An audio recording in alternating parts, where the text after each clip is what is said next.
best. I can't see him, unfortunately, medaling this time, but you never know.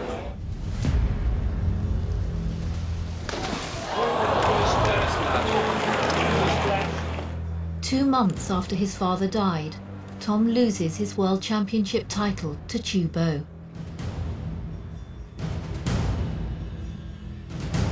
Tom came 5th overall in the individual 10-metre, but his position in the top 8 qualifies him for the London Olympics. What did you learn from the Chinese, as they certainly responded at home in Shanghai? Yeah, the Chinese have been good, diving absolutely fantastically here. They've won every event, I think. The Chinese divers won all 10 gold medals. Chu Bo registered 25 perfect 10s, scoring a world record of 609 points.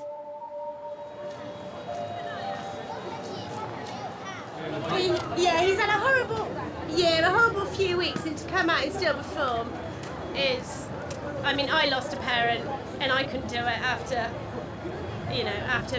only a few weeks. To come back and carry on is normal, no way. So yeah, he has done really well. Proud to be British, aren't we, today? Amongst all the millions of Chinese.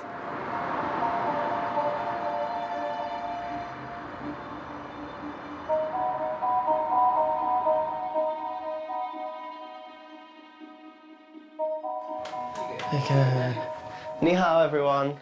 The next day, Tom's commitments to the media and his fans continue. He has over 850,000 fans on Chinese Twitter. His agent, Jamie, believes exposure in China is more significant for Tom than in Europe. Why is it in photos? Always, Chinese people always go... Yes, that's a victory. Just victory. Ah. China is going to be a very important market for Tom over the next decade. Why? Well, because diving its home really is in China.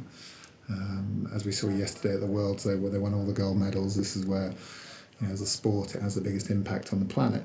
It's very important that we do the right media and sort of commercial work here to help him over the next decade. Hi to all the QQ web users. Okay, so who do you think is the most beautiful Chinese female athlete? Guo Xingjing. Guo Xingjing. Yeah, Guo Xingjing. But too old for me. Okay. Lots of media counted you as the next David Beckham in the UK, or maybe the Harry Potter from the platform. I think within China it is a really unique opportunity. The timing of Tom, his age, and China and sport is truly unique. A very excited group of fans have won a competition just to meet Tom. Ni hao. Hi, Tom. Hello. Did you watch yesterday?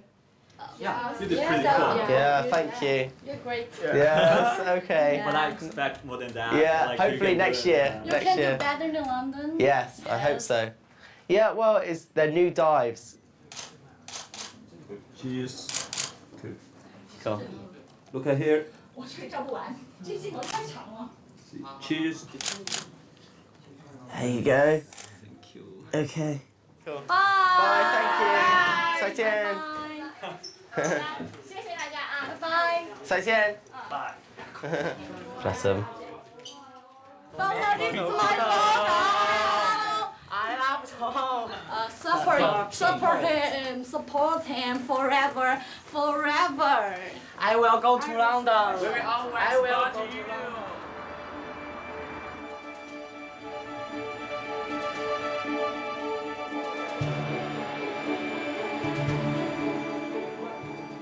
Despite losing his World Championship title, the commercial possibilities for Tom are endless.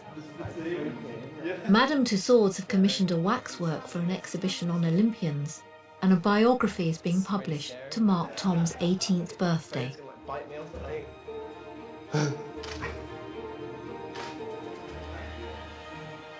We thought as well it'd be interesting just to try it in the different colour scheme. Cool. I like the fact that it is quite a close-up shot on the front, so you can actually see who it is. And then on the back, at least, there's one that people would actually normally associate me with. i.e. no clothes.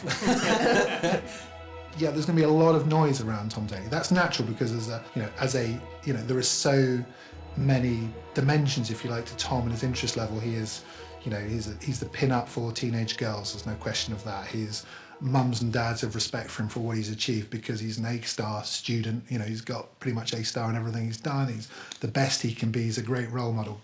Grandparents love him. It's one of those, he's cross-generation from that point of view.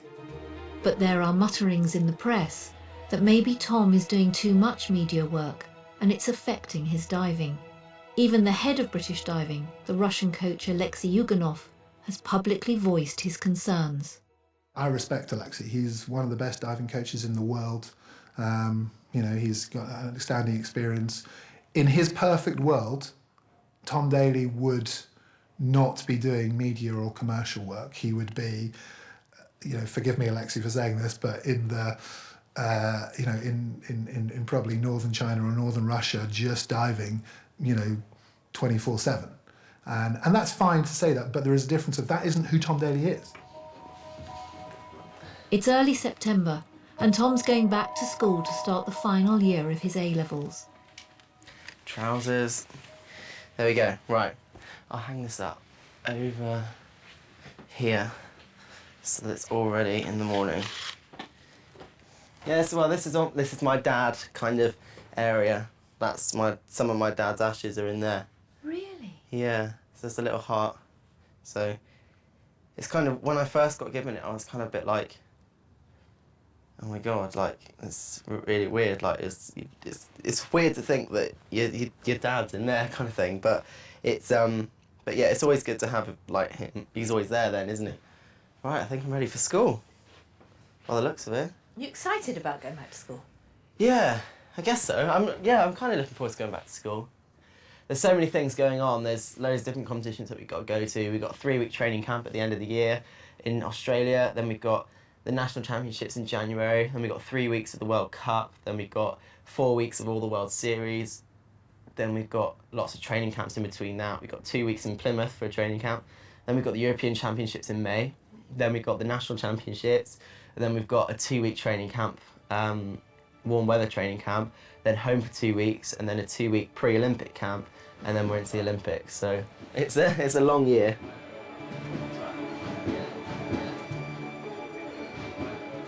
Tom and Pete Waterfield hope to represent Great Britain in the 10-metre synchro in the London Olympics. With Pete based in Southampton and Tom in Plymouth, they've had few opportunities to train together. Go for that entry, yeah? Just go those legs up and through.